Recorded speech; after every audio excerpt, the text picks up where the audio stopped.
Bitácora del naufragio es el nuevo libro.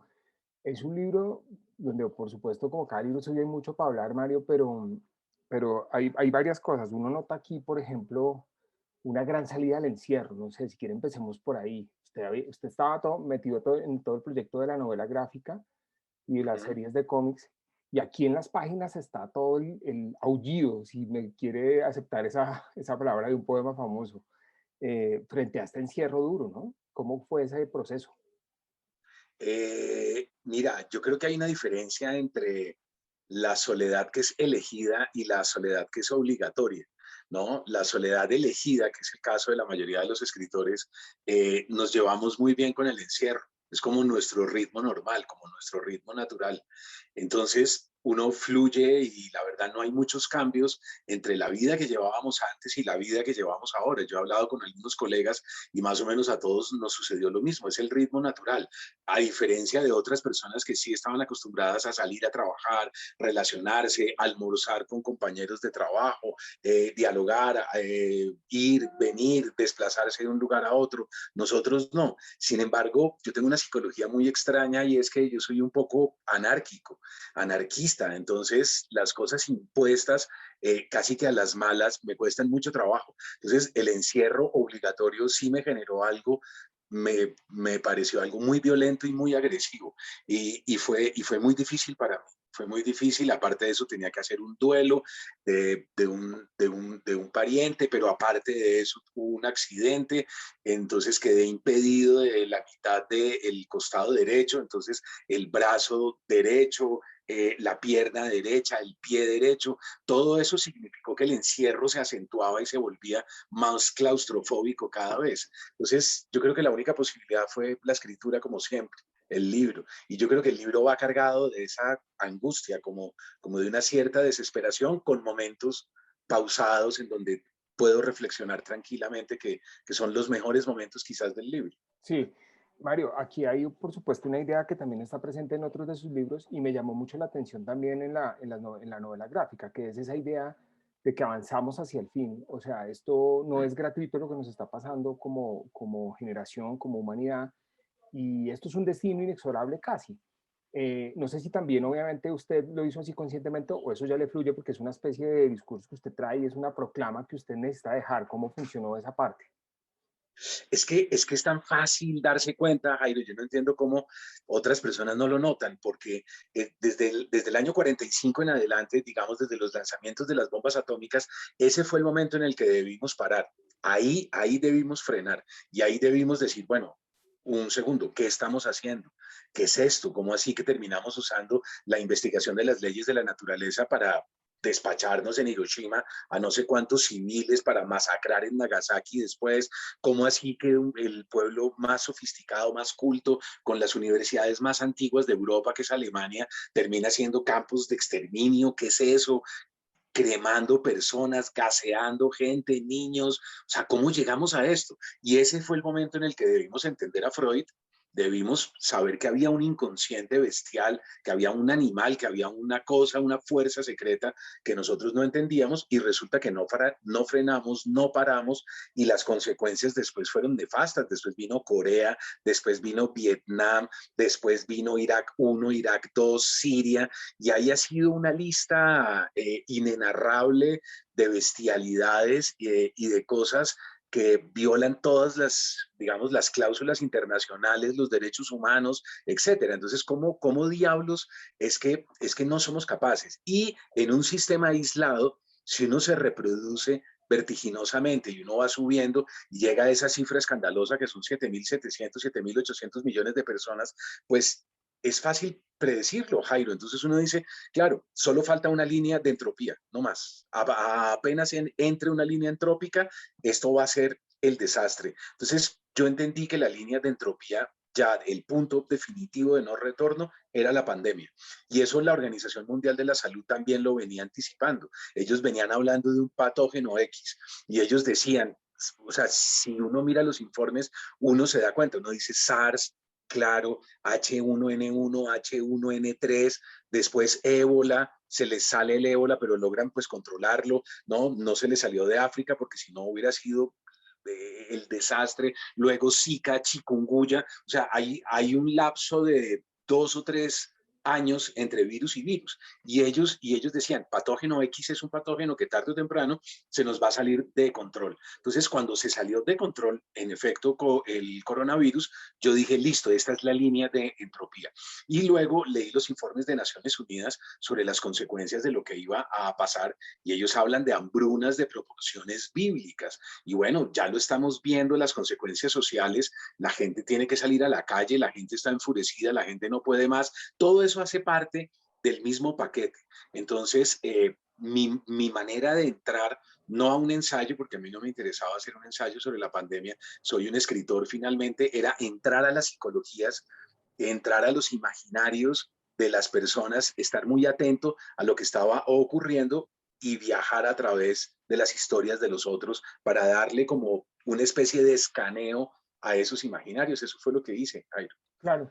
Y estos personajes, Mario, ¿de dónde salen? Porque, digamos, evidentemente aquí lo que uno encuentra, lo que llaman un poco técnicamente el pacto de lectura, es que estamos en un libro de la realidad. Es decir, usted toma posts de Facebook, toma historias particulares, historias a veces mínimas, pero en últimas, ¿cómo recopiló eso? O si hay algo ficcionado, ¿de dónde salen todo esto? En últimas son personajes de un libro. Además, hay una frase sobre la ficción y la realidad que usted utiliza en algún momento que es básicamente, para mí explica el libro, que es algo así como una ficción, no recuerdo textualmente, pero es sobre la ficción y la realidad. Entonces, ¿de Sí, dónde sale todo eso? es que yo creo que antes teníamos un principio de realidad. ¿Recuerdas? Uno decía, no, la realidad está clara, es esta, ¿no? Ta. Y uno se cruzaba la línea y uno sabía cuándo se cruzaba la línea. Pero fíjate que hoy en día eh, entramos a un supermercado y vemos una gente vestida con mascarillas, hay unos que llevan unas máscaras antigas, hacen mercado a altas horas de la noche con trajes especiales, ¿no? Llevan guantes y uno dice, miércoles, estoy como en una película de ciencia ficción, ¿qué es esto? ¿Dónde estoy? ¿No? Y uno tiene la sensación durante el último año de haber ingresado, o sea, como en una pesadilla. Cuando vimos Joker, por ejemplo, la extraordinaria película de Joaquín Phoenix, uno decía, uy, eso es un mundo de pesadilla, eso es un mundo terrible, ¿no? Bueno, algún día de pronto vamos hacia allá, es como una anticipación de un mundo cyberpunk futurista raro. Hoy estamos ahí, lo tenemos en la puerta de nuestras casas todos los días. Entonces, uno dice, ¿dónde está la realidad y dónde está la ficción? Ya es muy difícil, ya no es tan sencillo como antes. Yo lo que hice a lo largo de todos los meses es que muchos de mis lectores me escribían y me escribieron contándome unas cosas tremendas y yo respondí que si era posible usar algo de ese material, cambiando los nombres, por supuesto, cambiando las ciudades y cambio todo para que de alguna manera no se reconozca quién es. Y me dijeron que sí, que lo usara, que no había ningún problema. Y yo empecé a tomar notas y yo decía, cada carta de estas, cada mensaje de estos, realmente puede ser una historia fascinante. Y eso fue lo que hice, Jairo. Fui lentamente recogiendo material y en algunas el protagonista sí soy yo, claro. Sí, sí. Sí, y hay cosas muy impresionantes, o sea, la señora que tiene unos vaticinios en medio de una enfermedad y los entierra, o sea, hay cosas que incluso le ponen a uno esto de la pandemia y de la realidad, de lo que llaman ahora, de esta manera tan gastada la nueva realidad, casi que en el terreno de lo fantasmagórico, no sé, es una cosa como rara que lo hace sentir a uno como, como casi en una ficción. Sí. ¿Cómo conectas eso tan extraño de premoniciones, de casi que lo paranormal, si se admite la calificación, con todo lo que está pasando? O sea, ¿tú cómo lo analizas? ¿Cómo lo crees? ¿Cómo Sí. sientes que le puedo pasar a esos personajes que en últimas cuentan aquí en el libro? Es que yo creo que la gran ventaja es que yo tengo un espectro de lo real más grande, digamos, más amplio, ¿no? Hay una gente que tiene un espectro de lo real muy reducido, entonces no les cabe sino ciertas cosas, pero a mí me parece que lo real es mucho más vasto, mucho más grande, entonces no sé si haber estado con ciertas culturas, digamos, de joven, o haber estado en ritos iniciáticos en el Amazonas, o haber contemplado muchas veces, cuando iba en la India, por ejemplo, yo veía una cantidad de realidades que me parecían extraordinarias y fascinantes, haber sentido cierta atracción hacia las religiones y hacia la historia de las religiones, me va generando como un espectro de lo real mucho más vasto. Entonces yo no tengo una realidad muy reducida, entonces me permite moverme con mayor comodidad, digamos, por esos otros imaginarios. Y yo lo que sí creo es que es fácil darse cuenta que algo está pasando en el sentido en que estamos dando la vuelta, ¿no? No es una historia lineal, es que yo creo que la historia lineal, esa es la historia del siglo XIX, esa es la decimonónica, que es la del progreso, que creer que porque pasamos de los autos a los trenes y de los trenes a los aviones íbamos avanzando. Entonces fuimos creando una historia lineal. Es lo mismo que cree la gente con sus vidas, que son lineales. No, no, el muchacho de 8 o 9 años al que le pasaron ciertas cosas está dentro de mí y está en las capas del cerebro, y por eso es que a veces uno de viejo tiene que ir a hacer un psicoanálisis de cosas que le pasó o que le sucedieron mucho tiempo atrás. Las rupturas amorosas están ahí, los duelos, no vamos hacia adelante, vamos sumando capas, que es distinto. Entonces, yo lo que creo es que es fácil darse cuenta que uno también da la vuelta, entonces a uno se le empiezan a caer los dientes. Entonces uno dice, pero ¿por qué se me caen los dientes? Uno empieza a ver que de pronto ciertos adultos usan pañales. Entonces uno dice, pero si los pañales son de los niños, Ujú. ¿cómo así que uno de viejo tiene que volver a usar pañales? ¿Qué está pasando? ¿No? Que estamos dando la vuelta.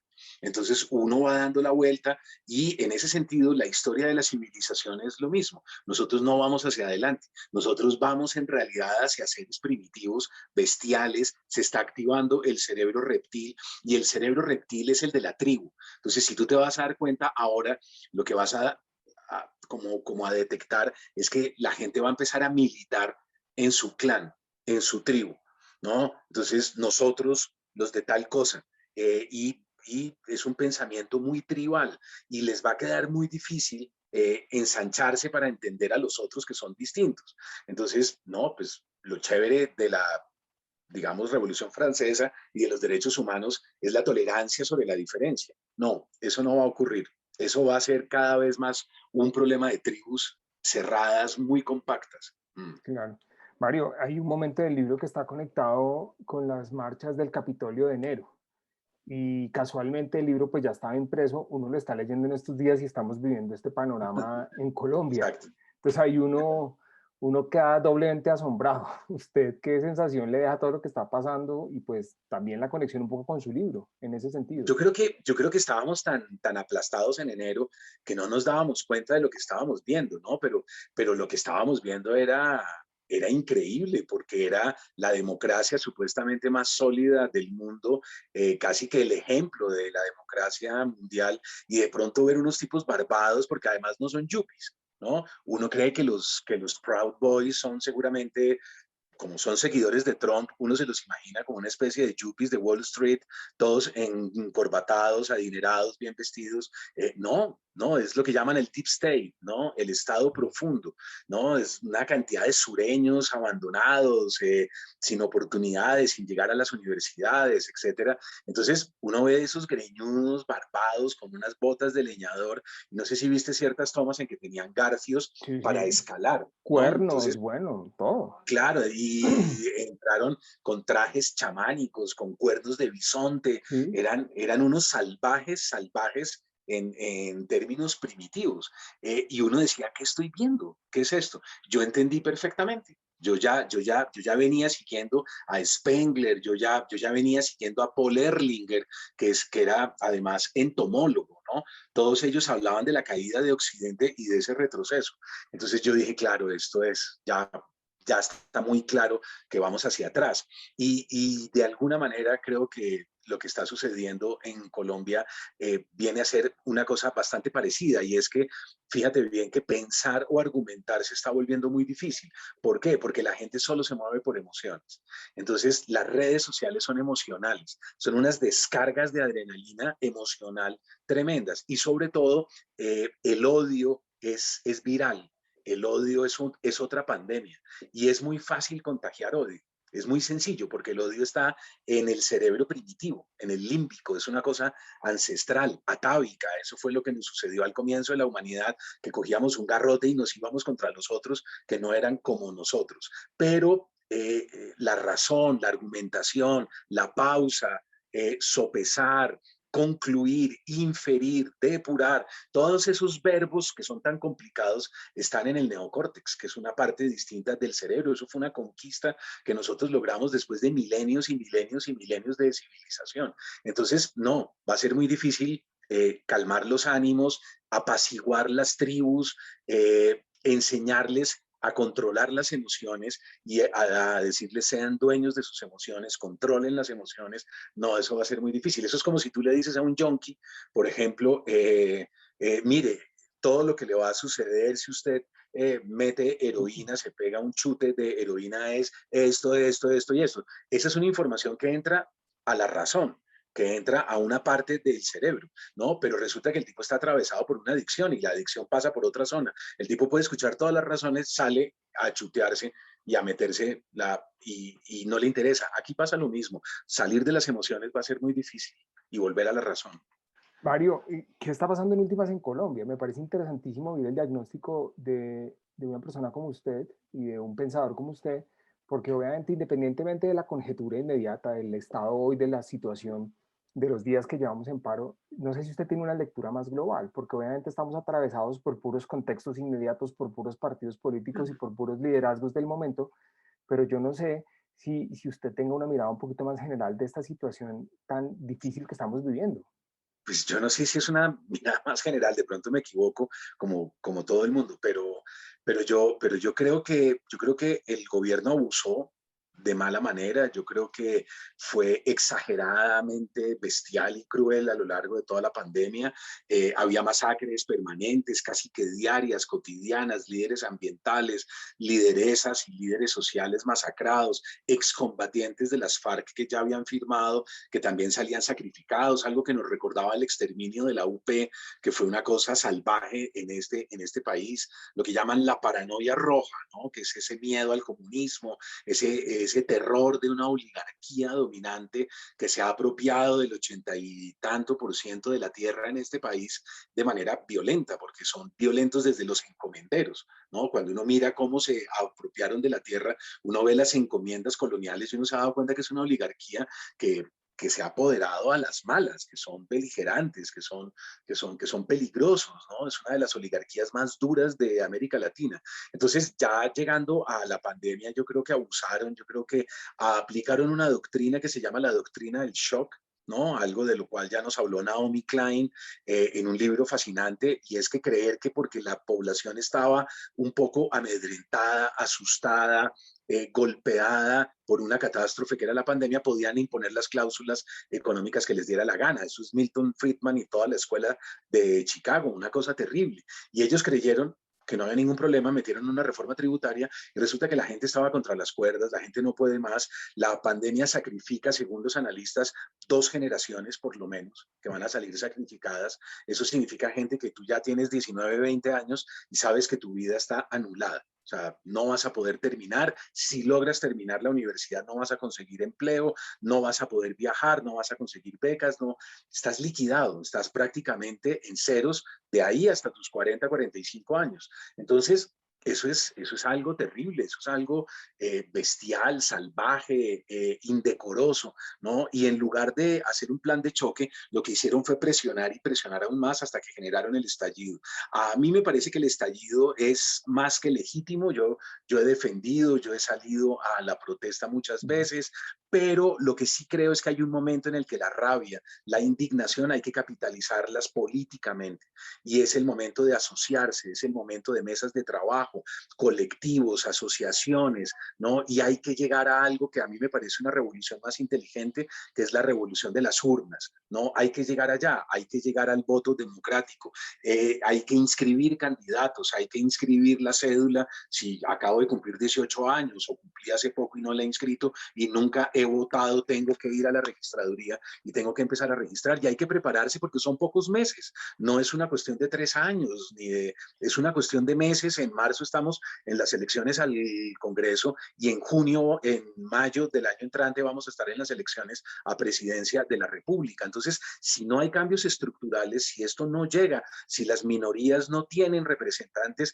y si no logramos un cambio estructural, pues esto no tiene ningún sentido. El problema ahora va a ser lo que te decía antes, cómo llamar a una revolución inteligente, a las urnas, a la democracia participativa, en la mitad de unas redes sociales que se mueven emocionalmente, ¿no? Entonces, muchos de los muchachos están guiados a punta de las descargas de las emociones y de la adrenalina. Entonces, capitalizar toda esa rabia, ser dueño de esa rabia, y yo decía por ahí en uno de los textos, yo creo que la, digamos, la inteligencia es más peligrosa que la fuerza, ¿no? Entonces ellos han hecho una demostración de fuerza tremenda, pero resulta que hay algo más allá, hay un paso más allá, que es la inteligencia. Y si ellos no logran dar ese paso hacia la inteligencia, y eso son las urnas y la democracia, yo creo que va a ser una escalada, casi que una retroalimentación de la violencia permanente, y eso no le conviene a nadie, ni siquiera a ellos ni a sus familias, que van a seguir de todos modos contra las cuerdas. Las grandes reformas y el Estado moderno que tenemos que crear, salir de los encomenderos, digamos, salir de esa lógica de la colonia, es llegar a las urnas y dar un gran golpe de inteligencia. Pero pues yo haré ese llamado todo este tiempo. Algunos me han tildado incluso de tibio, ¿no? De que yo soy ya ahora demasiado mesurado. Los jóvenes tienen un término también para nosotros los mayores que estamos llamando a la calma, y es que tenemos miedo, ¿no? Que es que nosotros no somos capaces de irnos a ese enfrentamiento. Pero a mí eso me sigue pareciendo una descarga de fuerza innecesaria. A mí me gustaría mucho que los jóvenes leyeran sobre no violencia, sobre cómo se independiza la India, sobre Gandhi, sobre Martin Luther King, por ejemplo, sobre David Thoreau, del poder de la desobediencia civil.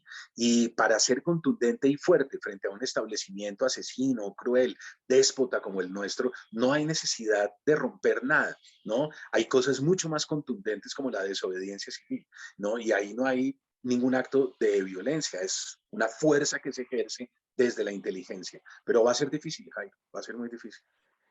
Mario, qué impresionante. Vio que sí tenía la mirada general más allá de la coyuntura del momento. Yo quiero terminar un poco con esa mirada que desde este libro no deja de tener, que me pareció también muy interesante. Y es claro, usted escribe sobre la pandemia, sobre la situación actual, sobre el mundo actual, pero me parece muy interesante como siempre su lenguaje y sus personajes y sus maneras de mirar un poco están siempre conectadas con los jóvenes. ¿Qué me puede contar de eso y por qué las cosas, en últimas, para decirlo de una manera sencilla, le salen así, con esa conexión tan profunda con los jóvenes, con las redes, con su manera de pensar, de mirar, con las angustias, las enfermedades mentales, en fin, todo lo que aquí en últimas está plasmado? Yo creo que es porque son los que más me escriben también, son con los que tengo más contacto. No es que no tenga lectores mayores, tengo muchos, pero los que más se comunican y los que más me mandan mensajes y me cuentan sus decisiones a veces, sus pésimos estados de ánimo, porque a veces se encuentran bastante mal, son ellos. Entonces me queda mucho más fácil hacer una radiografía de esas edades, porque son edades con las que estoy más en contacto.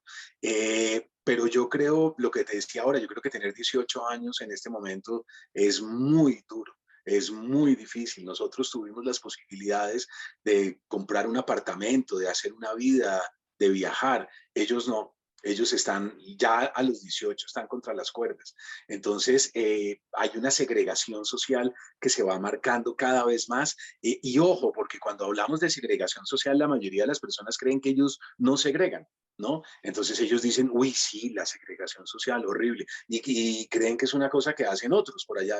No, si tú te das cuenta, la mayoría de los amigos, de la gente con la que nos movemos, nosotros mismos, ¿no? Segregamos sin darnos cuenta. ¿Cómo? ¿Cómo se da uno cuenta de eso? Con los amigos que tiene, con las parejas que uno elige, con la gente con la que uno se relaciona, a dónde va a almorzar, etcétera. Entonces uno se va dando cuenta que la mayoría de las personas con las que uno se mueve o son de su mismo estrato o hacia arriba. Las parejas que uno elige o son de su mismo estrato o hacia arriba, pero nadie se relaciona hacia abajo. No, el origen de la violencia en Colombia es ese. Nosotros no nos mezclamos y eso es de una crueldad y como te digo, es inconsciente. Hay una cantidad de gente que lo practica sin darse cuenta, pero creo que todos hemos hecho parte de este horror, ¿no? Vale. Mm.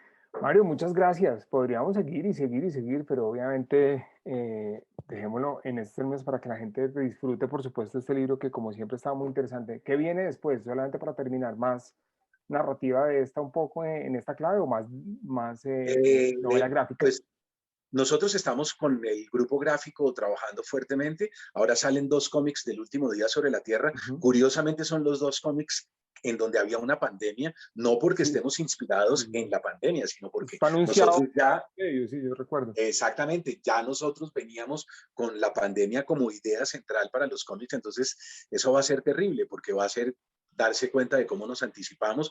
Viene una novela gráfica cerrando el año y yo estoy escribiendo un libro sobre la lectura, pero no un libro teórico, sino un libro sobre anécdotas y un poco en esta línea de este libro sobre qué significa leer, cómo una cantidad de personas les cambió la vida con un libro, con un texto, aventuras increíbles, historias de amor, una cantidad de cosas que sucedieron alrededor de los libros que me parece que puede ser un libro interesante Interesante. para todo el mundo. ¿Sí?